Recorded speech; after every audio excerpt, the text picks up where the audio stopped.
কারো ক্যান্সার দেখে যদি এই দোয়াটা আপনি বিশ্বাসের সাথে পড়েন, জীবনে কোনোদিন ক্যান্সার রোগে আক্রান্ত হবেন না।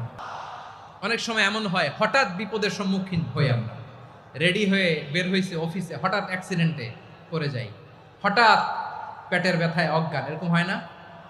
আপনাদের হয় না? বিষ্ণু ইসলাম বলেন, আকস্মিক দুর্ঘটনার বিপদ থেকে যদি কেউ বাঁচতে চায়, সকাল সন্ধ্যা যেন প্রত্যেকে এই দোয়াটা পড়ে। সকালে যদি 3 বার পড়ে, সন্ধ্যা পর্যন্ত হঠাৎ হঠাৎ বিপদ থেকে সে রক্ষা পাবে।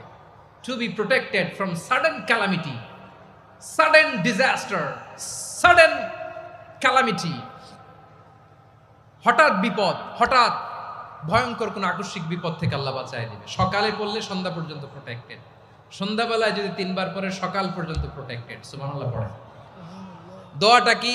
দোয়াটা হচ্ছে বিসমিল্লাহিল্লাযী লা ইয়াদুররু মা ইসমিহি শাইউন ফিল আরদি ওয়ালা ফিস সামাই ওয়া হুয়াস সামিউল আলিম। ছোট না? অনেক ছোট, মুখস্থ করবেন।